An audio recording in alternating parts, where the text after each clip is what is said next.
Walter Burman was sentenced to 35 years in prison for his role as lieutenant in his brother's drug organization. Burman, who was described as selling nothing less than an ounce, went from drug addict and cornerman to kingpin in 20 years. The judge commented, "He has chosen the way of life of a narcotics dealer, and a decision has been made to keep him off the streets of Maryland." His brother Charles Burman's 1975 trial on state charges ended in a mistrial, but the authorities would try again, alleging misconduct by a juror. Charles Burman may have been one of the biggest drug dealers in Baltimore. In the 1960s and 70s, he dominated the Pennsylvania Avenue corridor and employed dozens of people, including his brother Walter Burman and his two sons. Charles, like his brother Walter, led a life of crime since he was young. In 1949, at the age of 16, he was arrested for a dozen armed robberies and sentenced to 15 years. After serving several years, he was paroled by 1955. And by 1960, he ran an organized gambling ring and had police on his payroll.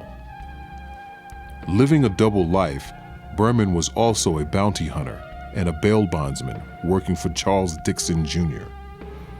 He even intervened in a robbery of an old woman and was shot in the face, shielding her from the assailant.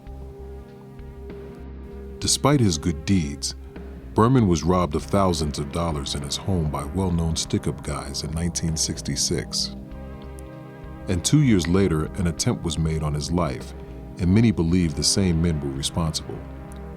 A gunman ambushed him as he was pulling into his driveway, allegedly taking $75,000 from him. He fired 6 shots at them before he collapsed. Still alive, his enemies attempted to finish the job, sending a man dressed like a doctor to enter his hospital room. The would-be assassin was turned away, saving Burman's life. The attempt on his life sparked a deadly drug war for the drug trade on Pennsylvania Avenue. Burman recovered from his gunshot wounds and returned to his business. Hearing that a contract was on his life, and Leon Jackson being one of the men who would carry it out, he shot Jackson 6 times at point-blank range when he spotted him outside of Alhambra Bar on the Avenue. The death of his rivals and his acquittal of the murder of Leon Jackson made him the victor of the 1968-69 drug war. And to add to his muscle, he picked up some weight. In the 1970s, he hooked up with the Godfather Cartel, which was a West Coast-based international drug syndicate. The cartel was run by Los Angeles heroin dealers Edwin Godfather Robinson, Felix Mike, and Alfonso Padilla Sanchez, and Guillermo Flores Cavillo, who were their Mexican suppliers.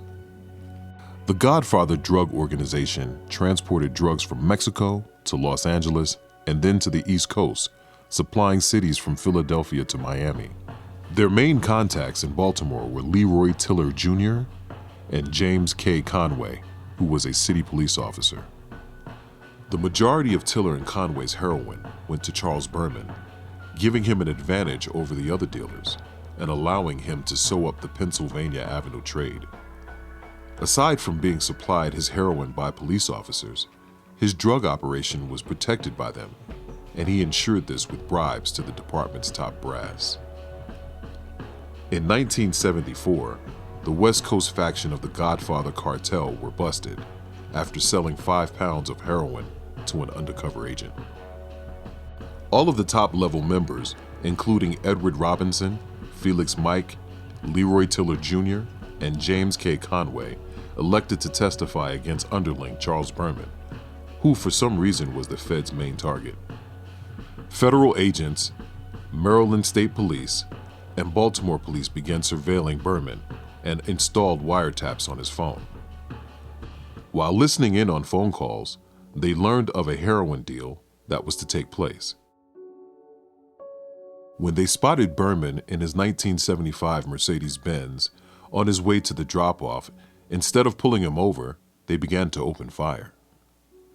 Burman fled for his life under a hail of gunfire, and it would soon be apparent why police wanted him dead. After the citywide chase, in which Burman allegedly tossed grams of heroin out of the window of his car, authorities found something that he didn't toss. a photo album that contained pictures of him and several associates, including Colonel James H. Watkins.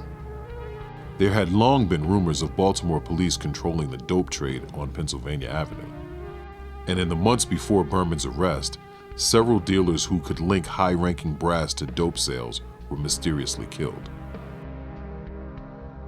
Charles Burman was convicted of federal and state charges and sentenced to 35 years.